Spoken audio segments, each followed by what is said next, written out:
Caríssimos irmãos, que a paz do Senhor continue entre nós agora e sempre. Nem esperavam me ver tão cedo, né? Porque faz pouco tempo que eu estive aqui. Mas eis aqui de novo. Eu vi que quando o tema foi citado, a questão do desapego, todo mundo acenou com a cabeça. Todo mundo é desapegado. Todo mundo. Como quem diz, desapego. Ora, essa, tiro de letra. Primeiro, desapego de quê? De quem? Porque o desapego, quando a gente se refere a ele, é um desapego amplo, geral e irrestrito. Desapego em geral. Tudo começou quando Jesus fazia sua prédica falando sobre a vida eterna. Olha, vida eterna não tinha consenso junto ao povo daquela época. Até hoje, muita gente ainda não entende direito o que quer dizer vida eterna.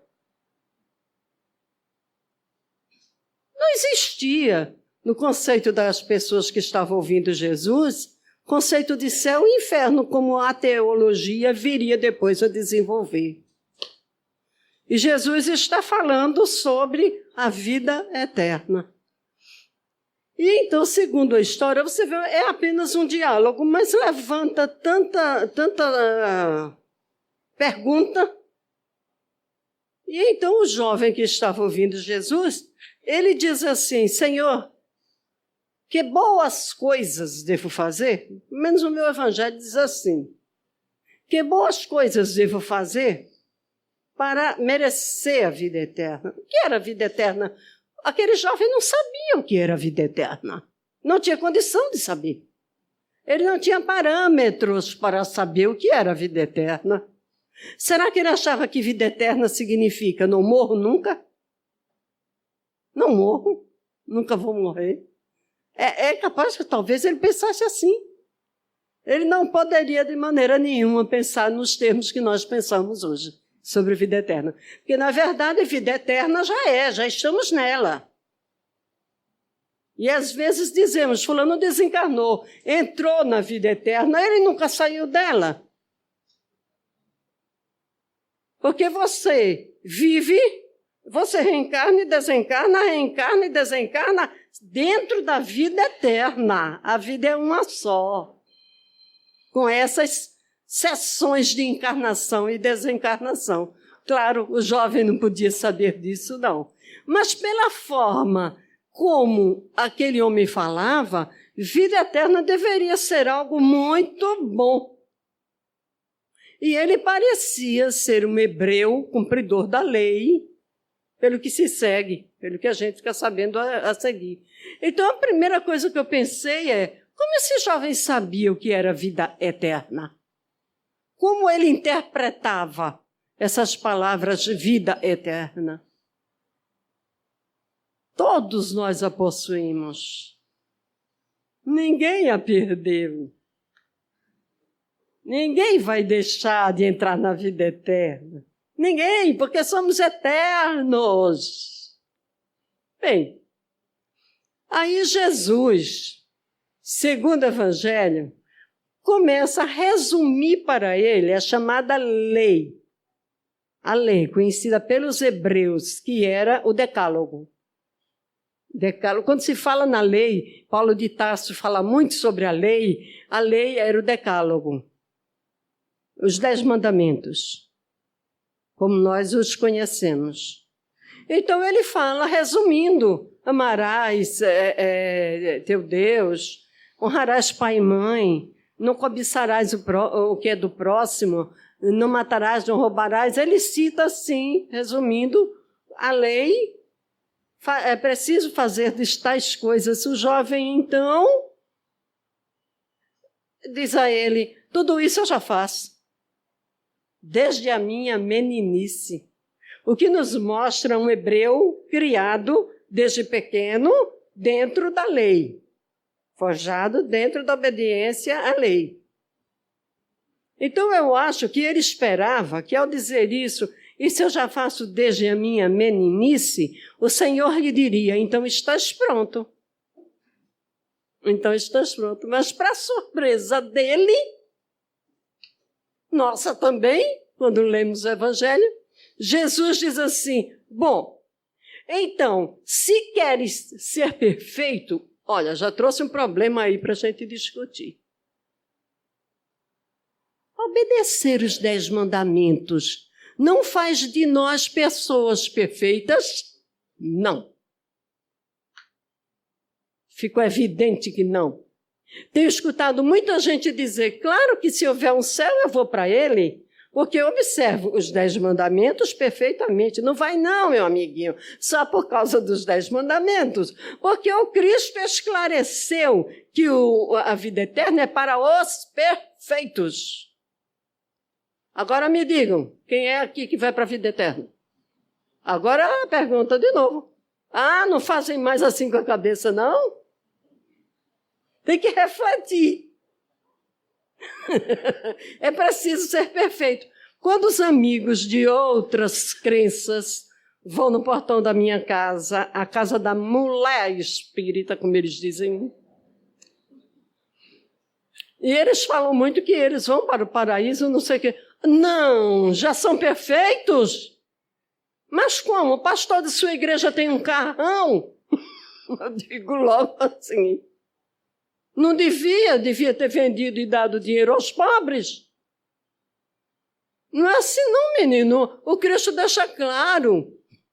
Então, se quiser de ser perfeito, o jovem ainda não era.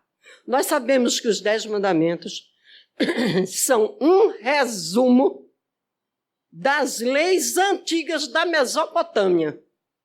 Sabe? 500 anos antes da história de Moisés, subir lá no monte, receber os 10 mandamentos, aquela coisa toda. 500 anos antes, essas leis já existiam. Foi Hammurabi, o primeiro grande legislador da história. Não foi Moisés o primeiro grande legislador. Foi Hammurabi. Pelo que você lê sobre Hammurabi, era um capelino. E sabe o que é capelino, não é? Porque se eu for explicar agora, já entro em outra história. Então, Hammurabi escreveu mandamentos, mas os mandamentos lá da Mesopotâmia, eles misturavam, eram mandamentos civis e religiosos. Estavam todos misturados. Até questões práticas de higiene faziam parte dos mandamentos. E isso foi encontrado numa escavação arqueológica. Como eu gosto também muito de arqueologia, eu li esse livro que encontrou colunas de diorito. Diorito é uma pedra negra, muito resistente, suporta a passagem dos milênios, sustentavam colunas de templos. E foi encontrado nessas colunas de diorito nada mais, nada menos que os 10 mandamentos. E a gente com aquela história de Moisés que subiu no monte. Tá, deixa assim por enquanto. Deixa assim por enquanto. Já será muito bom se cumprirmos os 10 mandamentos. Não cumprimos? Não cumprimos? Os 10 mandamentos estão, sabe? Estão para a história como a cartilha da criança para o livro do universitário. Os 10 mandamentos representam o ABC. O ABC. Então, quem diz, eu cumpro todos os 10 mandamentos, que bom. Está sabidinho, já sabe as letras. Agora vamos aprender a ler. É assim. E a gente está pensando que é um supra-sumo, é o máximo. Não é o máximo, não. É o começo. A que a humanidade deve chegar para poder ser promovida. Então, Hammurabi escreveu, dentre outras leis, porque existem muitas, ele escreveu leis que hoje em dia são utilizadas pela justiça.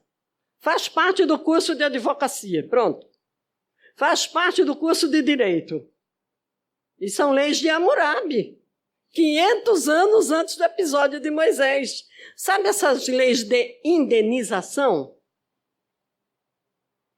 O sujeito vai passando pela rua, tinha um buraco aberto que não foi devidamente fechado pela prefeitura, ele caiu e a prefeitura vai ter que indenizá-lo pelo que ele sofreu. Hammurabi. A gente pensa que é tudo de agora. Então, Cristo, conversando com ele, diz justamente para ele: então, se queres ser perfeito, botou uma outra questão em cima dele. Não, ele ainda não estava pronto para entrar na vida eterna para nós. Vamos ver o que é para nós entrar na vida eterna nesse caso? Nós estamos na vida eterna. Seria chegar a um ponto em que a reencarnação não fosse mais necessária. Na minha opinião, seria esse ponto. Em que eu reencarnaria ainda por necessidade, se eu quisesse, prestar um serviço, acompanhar uma pessoa querida numa reencarnação difícil, mas não por necessidade. O problema não está na reencarnação, o problema está em necessitar dela. Esse é o problema. Que reencarnar não é problema. Então, se a gente chega a um ponto em que não tem mais necessidade de reencarnar, não tem mais karma, por isso não precisamos mais reencarnar, teríamos entrado na eternidade. Na minha interpretação seria assim. E isso aí se coaduna com o que o Cristo disse, só para os perfeitos. Só para os perfeitos. Então a gente faz como Paulo de Tarso. Não existe um justo sequer. Quando ele, decepcionado, você procura justo nesse mundo? Você não encontra nenhum. A decepção do nosso querido Paulo de Tarso.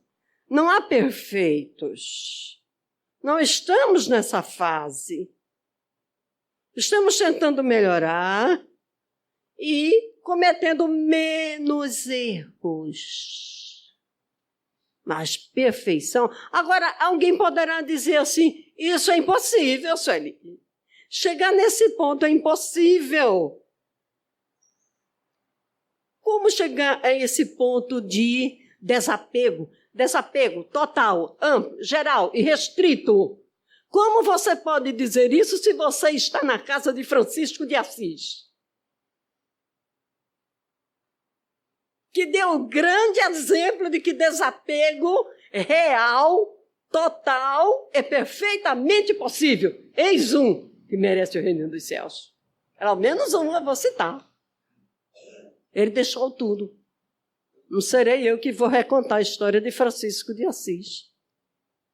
Ele soube deixar tudo das costas para o falso, para a vida confortável, para o luxo, para mendigar a comida de porta em porta. Então, que não se diga isso é impossível, porque não é. Mas nós temos uma mania. Tudo aquilo que a gente não consegue, a gente diz que é impossível. Se eu não consigo entender, eu digo impossível. Em vez de confessar minha mediocridade diante do fato. Mediocridade. Há muitas coisas aí e que eu vou dizer, não, isso não é possível. Eu deveria dizer, eu sou medíocre e não consigo isso não. Mas estão conseguindo, conseguiram, santos conseguiram. Então é possível. É perfeitamente possível. E hoje em dia está Francisco de Assis na liderança por um mundo melhor, ajudando a humanidade a seguir as pegadas que conduzem a Jesus e, através de Jesus, a luz perfeita que emana de Deus. Francisco de Assis conseguiu, não conseguiu? Agora, como a gente vai conseguir tal coisa? Isso é muito difícil e eu, às vezes, eu estava conversando com o Rui. Ser expositor da palavra é muito complicado. É muito complicado. E eu vou usar Paulo de Tarso para me defender. Paulo de Tarso disse assim, Meus irmãos, quanto a mim, não é que eu já tenha adquirido, mas é que, propondo de graça no Evangelho de nosso Senhor Jesus Cristo, eu acabo chegando lá. Eu digo hoje isso para vocês, meus irmãos, não é que eu já tenha adquirido. Mas ao dizer isso, Joana de Ângeles interfere e diz, isso aí é mascaração do ego. Você está usando desculpa. Você está se desculpando com antecedência. E ainda mais usando o grande Paulo de Tarso para isso. A gente começa a conseguir tais coisas tão grandes pelas coisas menores. Nos exercitando nas coisas menores. Nos desapegando das coisas menores. E eu, certa vez, conversando com um espírito, eu disse assim, é um contrassenso muito grande. Essa tal de reencarnação é um contrassenso muito grande. Primeiro, mandam a gente para a Terra, esperam que a gente se ligue aos familiares, tenhamos zelo, amor e carinho, e ao mesmo tempo exige que quando soar o gongo, a gente vá-se embora sem mais nem menos. Fica o apego, gente.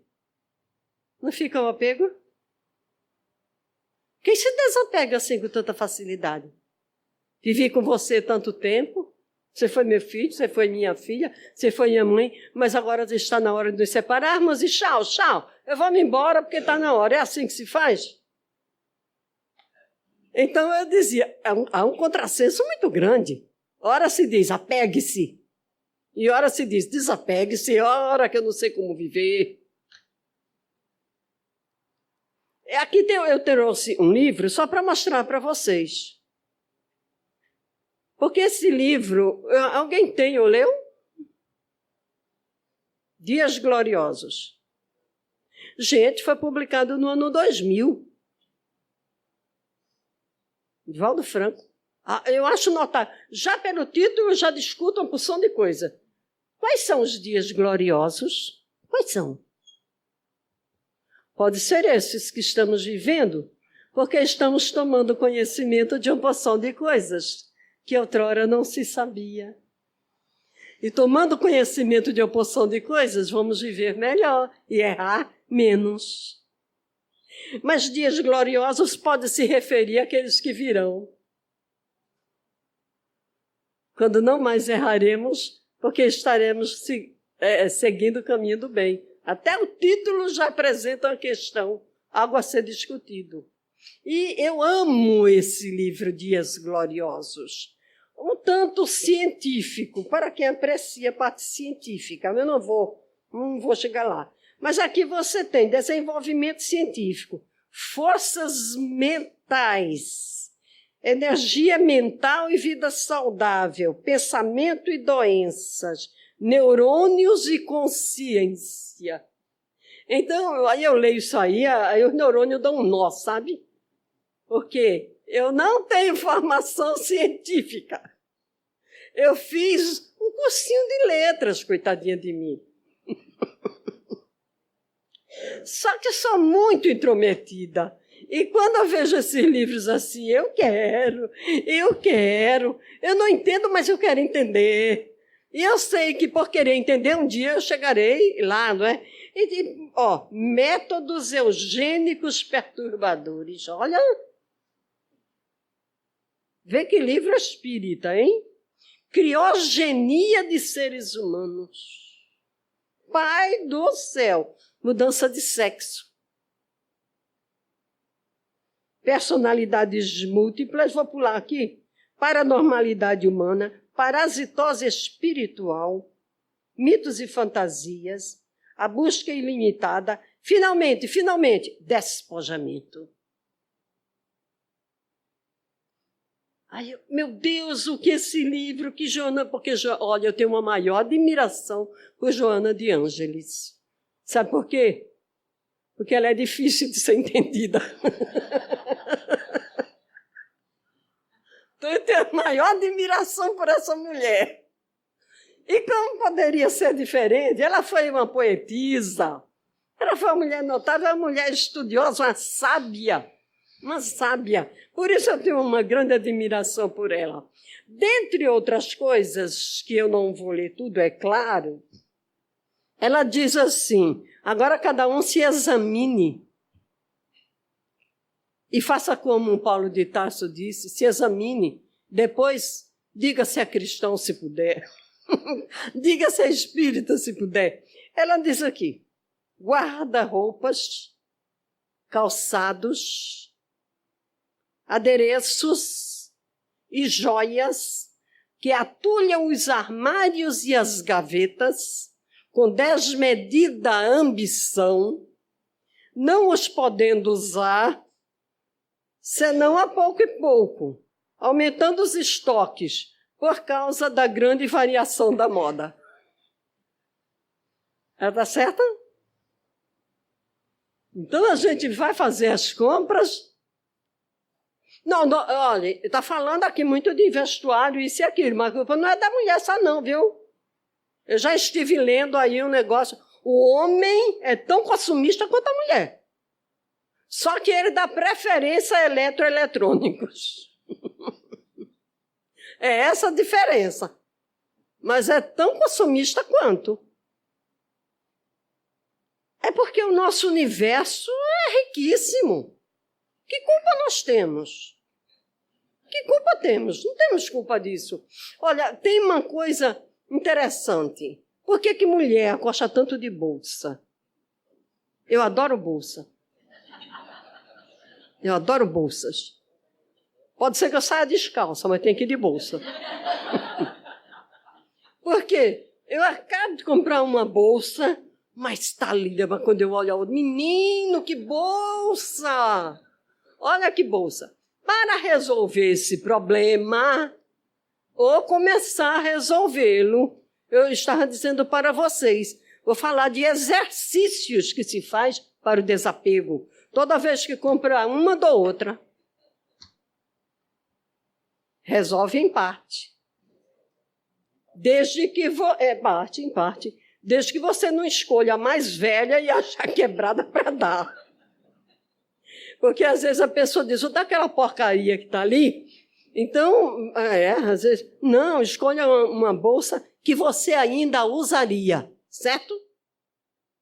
Parâmetro a seguir é isso, escolha aquilo que você usaria. Comprei uma, vou dar outra. Comprei duas, pode dar duas. Vê as duas. Primeiro, onde você vai botar tanta coisa, pelo amor de Deus? E você sempre estará se surpreendendo, porque o mercado é pródigo, é criativo, e todo dia tem bolsas novas e bonitas por aí. Então, é por isso que ela diz essas coisas aqui. Compramos roupas e estamos satisfeitas. Minha roupa é muito bonita, mas agora, no momento em que eu estou usando a minha, já estão colocando outras nas vitrines que vão passar a minha para trás. E eu vou ficar fora de moda. E durma-se com barulho desses. Se eu me desapegar, eu farei assim. Em primeiro lugar, não vou comprar somente porque surgiram. Eu tenho roupas boas e bonitas. Mas essas são novas. Essas são a última palavra em moda. E para que eu vou lá seguir? A moda vai e vem, vai e vem, vai e vem. Tu guarda as velhas que elas voltam daqui a pouco. Daqui a pouco elas vêm para a moda novamente. Usa-se também isso. Comprou blusa, comprou quantas? 3, vai dar 3. Minha filha faz a mesma coisa. Nós duas agimos da mesma maneira nesse ditame. Pelo menos ainda... Veja, você lembra daquela parábola? O homem plantou trigo. Encheu o celeiro. Transbordou. Em vez dele distribuir com os pobres, ele disse, farei outro celeiro. Mas vê que egoísmo. Farei outro celeiro para enchê-lo. Então, daqui a pouco nós estamos assim. Preciso comprar outro guarda-roupa. Porque o que eu tenho não está mais comportando as roupetas, os modelitos. Então, é muito simples. Faça doação. A casa precisa de doações, precisa de bazares, que todo centro que eu vou tem bazar. Todo centro que eu vou faz os seus bazares. Nós já sabemos... e faço o que com isso aqui? Isso eu não quero mais. Esse sapato me machuca toda vez que eu calço. Bazar. Mas um sapato que ainda é tão novo e vai esperar que fique velho para dar? Está machucando, por isso toda vez que você vai usar, acaba tirando, é bazar. Então, nós temos assim umas caixas que todo dia o supermercado lá providencia umas caixas de papelão para não usar as sacolas. E eu sempre carrego uma caixa, e minha filha já acha graça, porque nós vamos fazer compra, e lá venho eu atrás com as caixas vazias. Vai arrumar o guarda-roupa, bota a caixa assim no chão. E aí você vai pegando a blusa. Mas, puxa, essa minha blusa é quase igual àquela caixa. A caixa vai ser bazar. Vai ser para doação. Você terá uma caixa já guardada para as suas doações. Veja mais o que ela diz. Coleciona automóveis em inconcebível usura. Eu acho que aqui ninguém coleciona automóveis, não. Mas eles colecionam. Também não pergunto quem é eles, não. Sujeito indeterminado. Coleciona automóveis em inconcebível usura, quando somente de cada um deles se utiliza um de cada vez.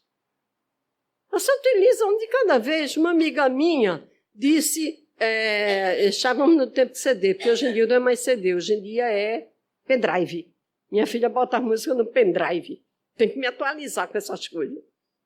No tempo do CD, ela disse, meu marido tem 360 CDs.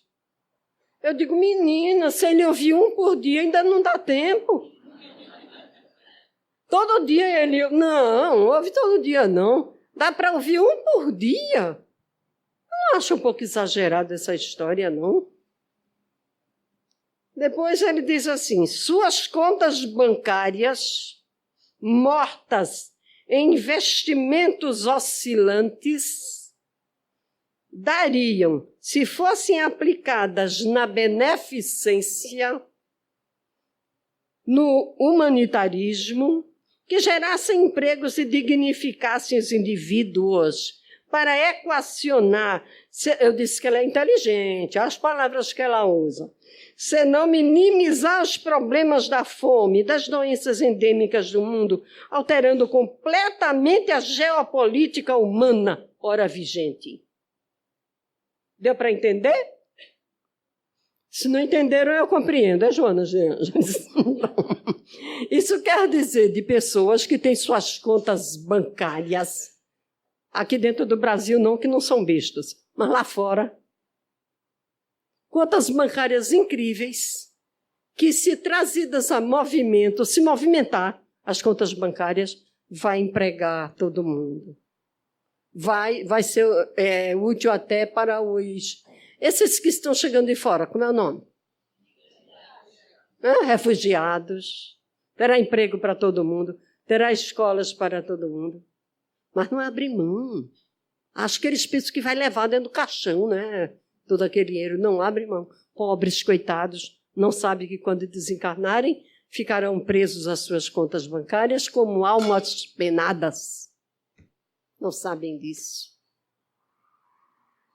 Vocês pensam que acabou?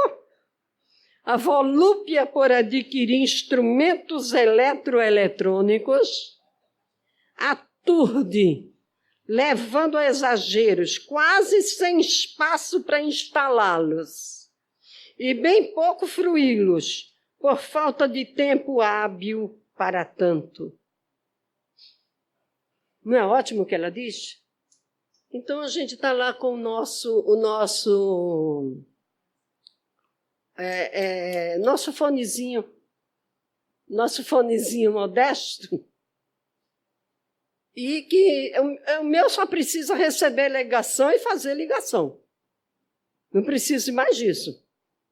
Não preciso que ele faça coisas mirabolantes. Mas as pessoas têm seu celular, mas surgiu um outro que faz milagre. Então, corre, pega logo esse outro, senão vai acabar. E troca. Então, tem gente que quando aprende a usar o seu celular, compra outro, aí vai ter que aprender o outro. Mas quando ele aprendeu, já surgiu outro. Coleção de celulares. Nós somos loucos. Essa humanidade enlouqueceu mesmo. Agora me diga uma coisa. Eu vou aumentar o problema. Eu vou criar um problema ainda maior agora com o que eu vou dizer. Eu não compro. Pronto. Quando eu saio com minha filha, cartão de crédito em casa. Mas só fiz isso depois que clonaram o meu. Clonaram o meu cartãozinho. Eu tive que cancelar e deu um trabalho. Não tem mais cartão de crédito. Entrei para a velha guarda. Tem dinheiro? Compra. Não tem? Não compra. Ótimo isso, não é? Ótimo. Vai ser assim. Mas você perde oportunidades. Perco, porque eu estou numa loja, tem uma TV maravilhosa, mas só hoje. Porque só hoje, cara. Porque só hoje, que hoje eu não trouxe meu cartão. Azar o seu que não trouxe seu cartão. Então, pronto, perco. Mas isso não vai acabar comigo, tirar minha saúde, nem nada. Saibamos perder as chamadas oportunidades. Vocês vão ver, vem aí a Black Friday, né? Meu Deus!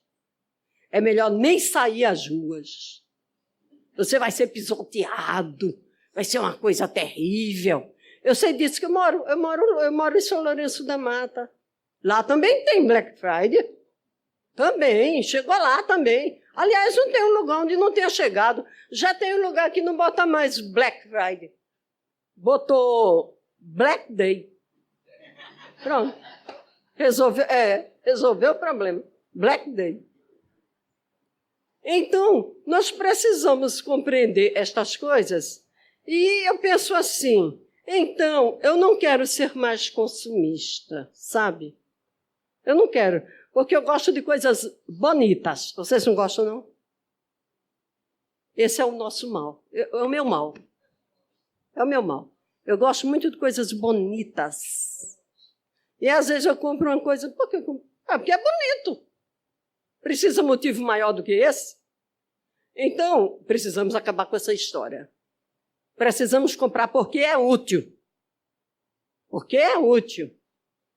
Mas então, eu passo assim pelo shopping, como quem não quer nada. Alguém vai para o shopping se não quer nada? Eu vou para o shopping, deixo o cartão em casa. E digo à minha filha, a gente vai para o shopping, mas a gente não precisa de nada. Nós não vamos comprar nada. Nós vamos olhar a iluminação, que está linda, e vamos gozar a beleza, as luzes. Adoro luzes. Nossa, luzes, ação. Quando eu falo em luzes, ação. Então, vamos passear no shopping. O pessoal sai das lojas, humilde, puxa pelo braço, pelo amor de Deus, compre isso aqui, pelo amor de Deus. A senhora compra, eles precisam vender. Como é que fica? Eu preciso evitar o consumismo. Eles precisam incentivar o consumismo, senão perde emprego. Planeta de expiação e de provas. Não há quem resolva isso aí, não, meu amigo. Vai mudar, isso vai mudar, mas enquanto muda, muito sofrimento vai acarretar. Muito sofrimento. Porque na medida em que eu digo, eu não quero mais ser consumista, as pessoas que me vendiam as coisas, mas dona Sueli, mas puxa vida, eu estou precisando pagar não sei o que. Oh, meu Deus, o que é que eu faço agora? Então, vocês estão vendo como uma coisa é assim, ó, endechada na outra. Se você diminui o consumismo, o dinheiro não circula, o pobre perde o emprego, ou, no mínimo, perde a sua a comissão. No mínimo, perde a sua comissão. Mas o desprendimento não é só de coisas também, não, de objetos, não. É de pessoas também, viu? É de lugares também, viu? Desprendimento do que falam os Espíritos é de tudo. Aprender essa virtude do desprendimento. Claro, eu sei que a menina acabou de namorar, o namorado acabou, ela não vai ficar dando graças a Deus que acabou, não. E não vai achar bom, não. Ela vai sofrer, vai saber desprender-se, deixar ir embora. Um dia eu li uma página que dizia assim: deixe o passado ir embora suavemente. Enquanto você retém o passado, coisas novas não acontecem. O seu guarda-roupa e o seu armário cheio impede a circulação da energia positiva. Impede mesmo. Não tem espaço para circulação. Isso aí é explicado pelo Yin, pelo Yang também. Mas é uma verdade. Impede a circulação. Então, vamos aprender esse desprendimento. Deixa-me ver aqui mais o que é que ele diz assim. Ó. Bem, eu entendi uma coisa. O desprendimento externo corresponde a um desprendimento interno. Vê se dá para entender essa maluquice. Cada vez que eu aprendo a me desprender das coisas externas, meu organismo, meu cérebro, minha mente, também aprende a desprender-se do que não serve mais. Liberta-se de ideias, de pensamentos. A Joana de Ângelo disse que somos masoquistas. Uma coisa faz mal para a gente e a gente só quer pensar naquilo. Só quer falar na coisa que fez mal para a gente. Vive choramingando. Não podemos ser choramingas. Não podemos.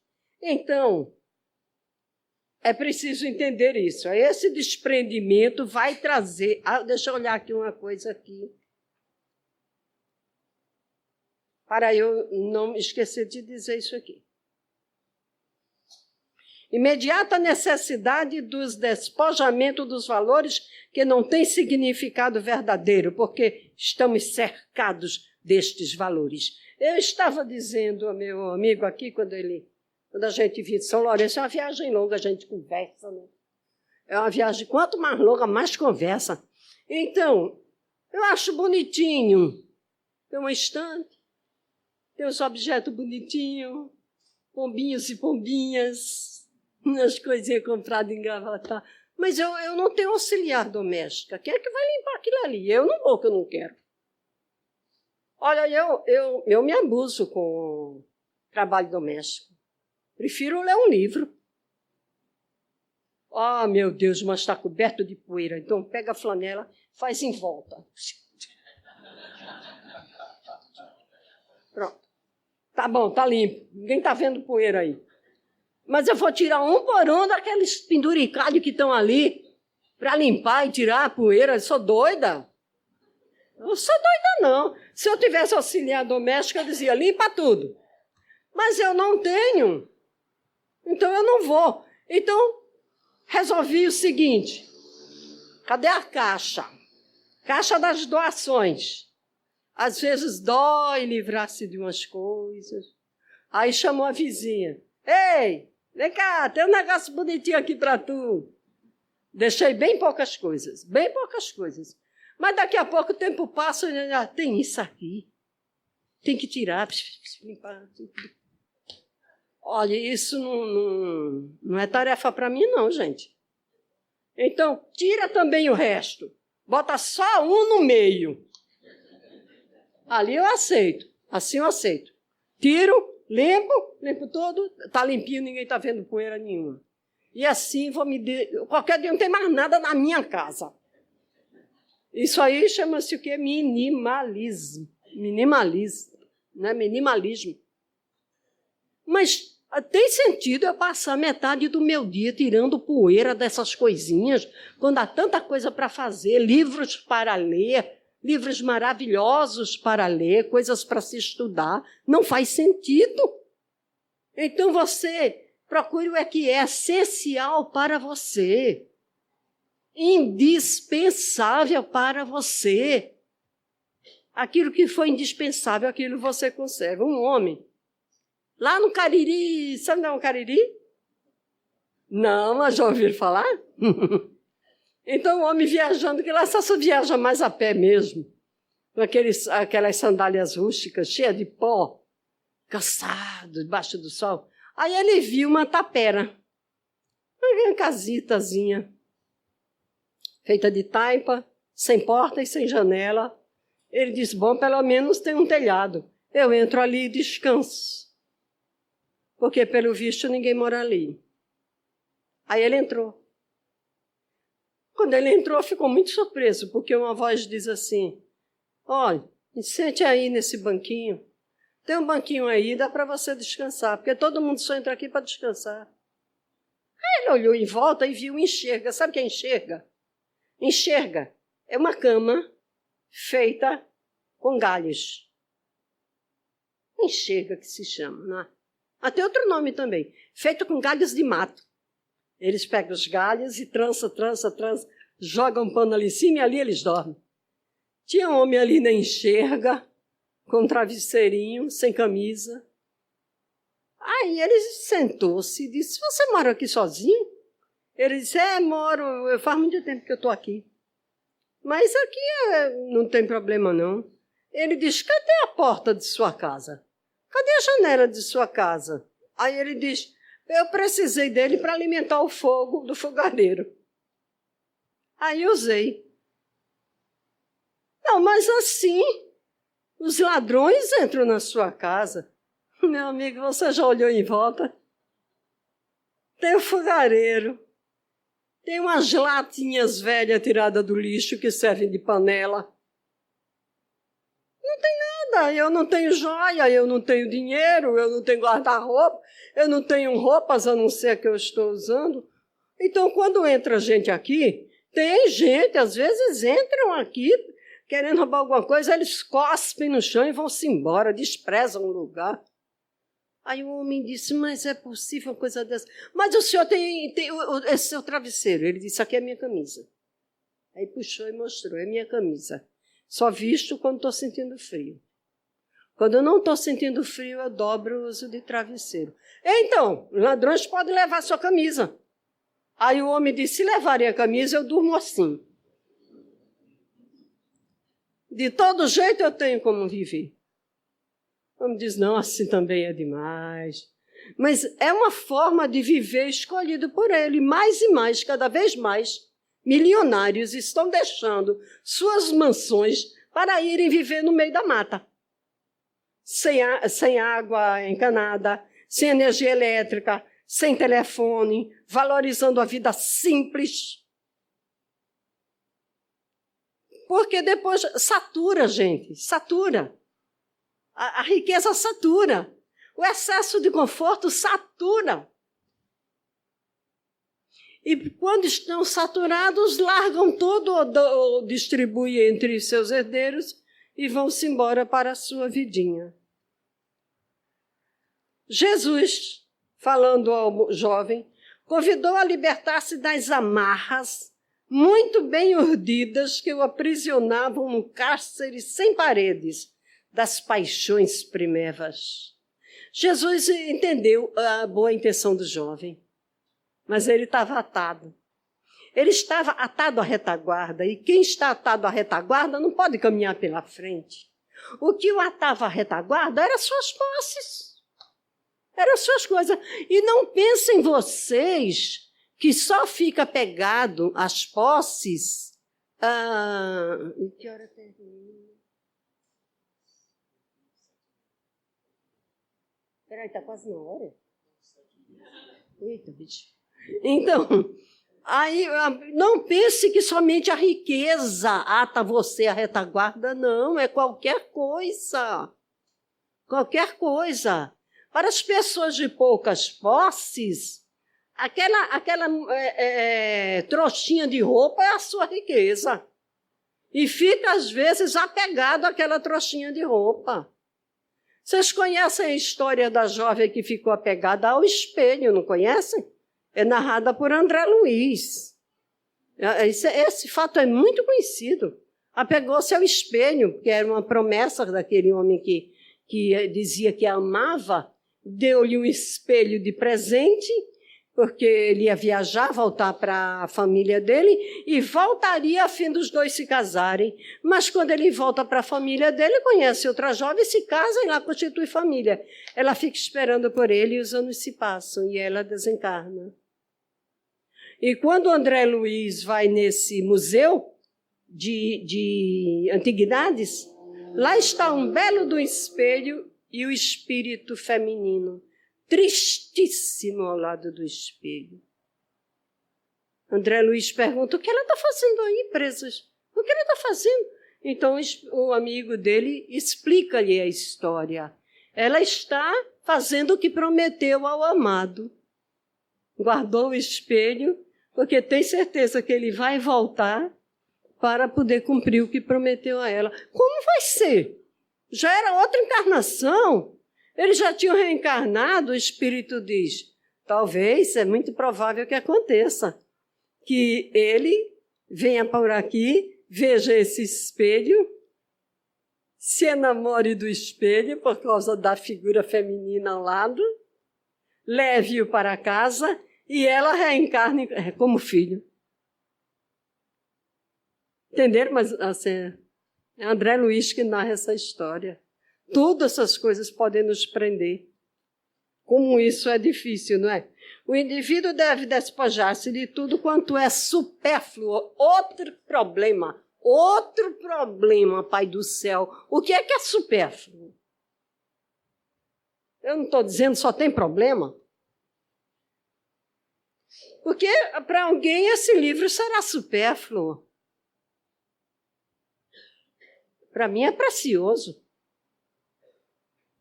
Então apresenta-se esse problema. Tudo vai se decidir aqui. Bem, eu estou apontando a cabeça, mas sei muito bem que a consciência não está no cérebro. Está no corpo perispiritual. Tudo vai se decidir na consciência. Você ficou aprisionado a coisas supérfluas. Quem diz que isso é supérfluo? Sua consciência. Porque somos julgados pela nossa consciência. Campeonato de exibição social. Essa que a gente vive fazendo, o carro mais bonito, carro mais moderno, as joias mais interessantes. Campeonato da exibição social. Tem uma prece de São Basílio, muito interessante, e eu fiquei um pouco preocupada, porque, encontrando com uma amiga minha, ela disse, Sueli, olha, quando eu vou fazer palestra, eu sempre digo aquela tua prece. Minha prece? Qual é a minha prece? Aquela que diz assim, aí começou a dizer, eu digo, meu Deus, ela não é minha. Corrija isso enquanto pode. Essa prece é de São Basílio. Não diga que é prece de Sueli, não. O pão que sobra no teu armário deixa de te pertencer e pertence a quem tem fome. A roupa que sobra no teu armário deixa de te pertencer e passa a pertencer a quem precisa de uma veste. E ele sai descrevendo tudo. O sapato que está te sobrando não te pertence mais. E que lei é essa? Porque onde for, a delegacia vai dizer que me pertence porque eu comprei. Mas essa é a lei moral que rege esse tipo de coisa. São Basílio escreveu uma prece linda, muito grande, e que diz mais ou menos assim, o que está sobrando a você não é mais seu, é uma propriedade desonesta. Não pertence mais a você. Bem, Na medida que te fores liberando das coisas que te afligem por ter e por medo de perder, que toda vez que a gente possui coisas tem medo de perdê-las, irão surgindo espaços emocionais para que sejam colocados outras aspirações que o tempo não consome, os ladrões não roubam. Áreas psíquicas que se encontram preenchidas por inutilidades imediatistas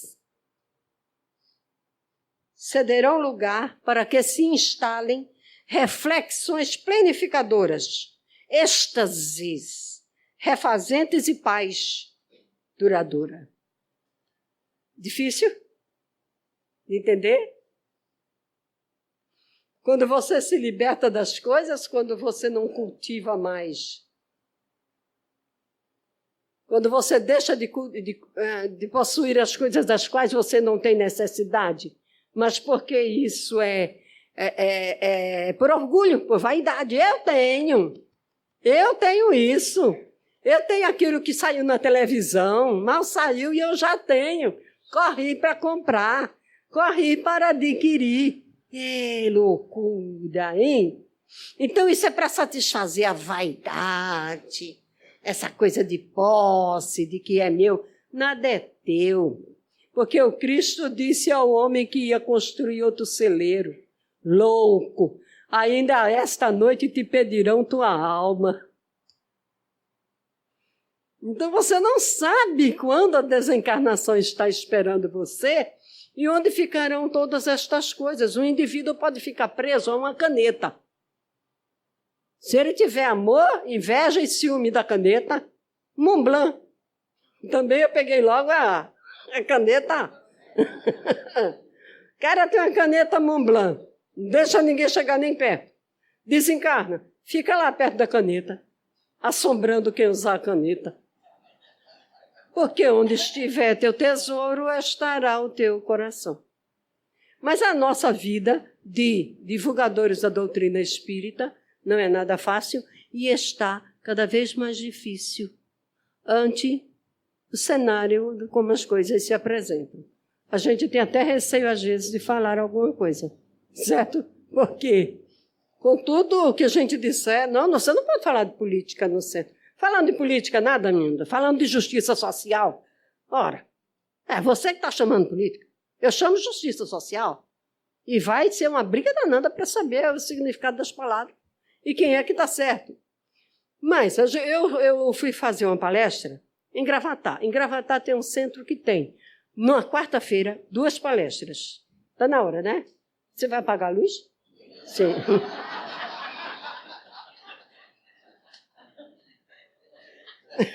Bom, mas é um bom artifício para mostrar para o orador. Já deu. E nesse centro, nas quartas-feiras, tem uma reunião pela manhã e tem outra depois do almoço, 1h30 da tarde. E geralmente é a mesma pessoa responsável. Faça da manhã, faça da tarde. Mas é muito difícil eu chegar lá às 9 horas, quando minha filha não está de férias. De férias ela me leva. Eu não sei dirigir, eu não dirijo, não tenho carro. Lá vou eu no ônibus pinga-pinga. Tem que ir no pinga-pinga, porque tem que saltar ali na rodoviária de Gravatá, porque o centro fica numa daquelas ruas. Se eu vou no outro, naquele que é rápido, toda vez que eu chego perto dele, meu senhor, o senhor, por favor, o senhor pode me deixar ali nas imediações da rodoviária? Posso, minha senhora. Ele me deixa 1 quilômetro depois. Da segunda vez, eu achei que o cara tinha uma fisionomia mais acessível. Por favor, o senhor me deixa perto, ali perto, sabe, da rodoviária Gravatá? Deixo, claro, me deixou 2 quilômetros depois. E lá vem eu naquele sol tremendo. Dessa vez eu digo, não, vou no pinga-pinga mesmo e vou ficar ali na rodoviária. Resultado. Eu tinha que terminar a palestra às 10 horas e cheguei no centro 20 para as 10. Bolsinha tiracolo, óculos escuros, eu faço assim, porque é o sol tremendo lá em Gravatá. E quando chega no lugar, é que eu tiro da bolsa o óculos de grau e troco. Acontece que quando... Eu disse, acabou-se, né, gente? A primeira não dá tempo, eu fico para a segunda. Não, vai para a primeira mesmo, que ainda tem 20 minutos de palestra. Sim, mas espera aí, eu não tinha tomado nem um pouco d'água. Eu estava aí, as senhoras sentadas assim, aí eu vou explicar. Sabe o que aconteceu? Não preciso explicar. Pega o microfone, pá.